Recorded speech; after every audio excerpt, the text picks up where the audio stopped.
مرحبا بكم مستمعين فيما يلي النشرة الثقافية.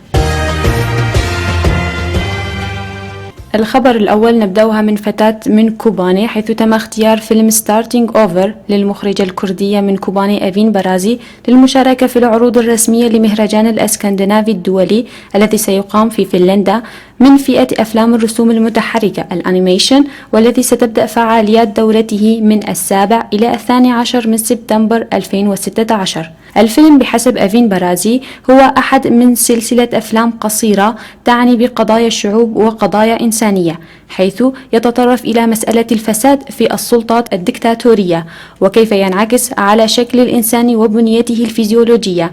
والصورة الأساسية للعرض هي صورة دكتاتور مائلة لا أحد يتجرأ على تعديلها أو تحريكها، والكل يقدم الطاعة والتحية والولاء. وكانت أفين في لقاء سابق مع برجاف قد عبرت عن سعادتها وأن مشاركتها في المهرجان كفتاة كردية تعني لها الكثير، كونها من ضمن أولى الخطوات للوصول إلى الهدف المنشود لكل مخرج، ألا وهو الوصول إلى العالمية. فيلم ستارتينج أوفر من إخراج وإنتاج أفين برازي وقصة وتحريك جواد مراد. أفين برازي درست الإخراج السينمائي في جامعة بيروت، لديها العديد من الأفلام القصيرة منها موقف خاص، اسأل مجرب، يبقى الحب، وسوريا في عيونهم، بالإضافة إلى مجموعة أفلام وثائقية بعنوان من عالم الأطفال. وصورت أجزاء من فيلم الأنيميشن ستارتينج أوفر، والذي سبق أن حصلت على شهادة تقدير في مهرجان الأنفال والإبادة الجماعية في السليمانية أثناء عرض أجزاء منه. أما في الشأن المصري، وقع رئيس الهيئة المصرية العامة للكتاب هيثم حاج العلي على اتفاق تعاون مع جريدة القاهرة التي تصدرها وزارة الثقافة المصرية أسبوعيا لإصدار كتاب عن الهيئة يوزع مجانا مع الصحيفة شهريا. وقع الاتفاق عن صحيفة القاهرة رئيس تحريرها سيد محمود، ويبدأ التنفيذ بدءا من أول أيلول سبتمبر المقبل. وقال هيثم الحاج علي أن الاتفاق الذي يحظى برعاية مباشرة من وزير الثقافة حلمي نمنم يستهدف الإسهام في نشر الثقافة الرفيعة للارتقاء بالقيم الإنسانية وسبل التذوق الفني بطباعة ونشر وتوزيع الكتب ذات قيمة ثقافية وإتاحتها بسعر رمزي. ولفت الحاج علي إلى أن الكتاب الشهري سيحمل عنوان كتاب القاهرة. وقال سيد محمود إن القاهرة تعاود بهذا الإصدار خدمة توزيع الكتب مع الصحيفة استجابة لمطالب القراء وللمساهمة في إنجاز العدالة الثقافية على أكمل وجه. أما في رواية نشرت في الأردن، توثق الكاتبة والإعلامية الأردنية دينا أبو عديلة في روايتها الباشا والخشاب لجوانب ومحطات مسيرة حارس مرمى السابق للمنتخب الوطني الأردني اللاعب محمد أبي داود.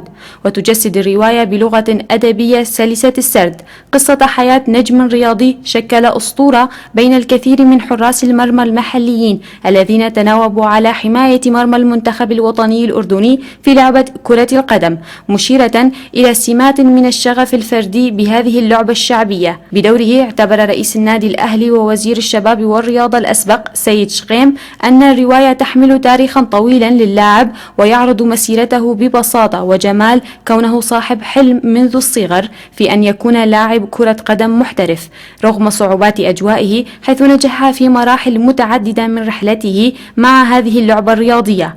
كانت ذروتها مع المنتخب الوطني وحراسته لمرمى بلده الأردن بكل قوة واقتدار وبراعة، وغدا جزءا من تاريخ الرياضة للكرة الأردنية.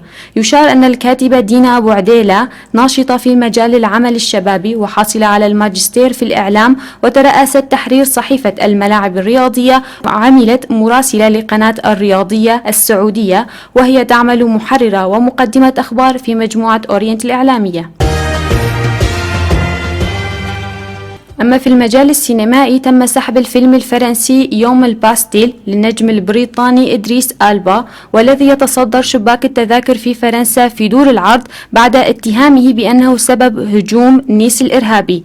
تدور أحداث الفيلم حول عميل مخابرات يحاول التصدي لهجوم إرهابي سيحدث في باريس يوم عيدها الوطني، وهو اليوم نفسه الذي حدث فيه هجوم نيس الذي راح ضحيته 84 شخصا.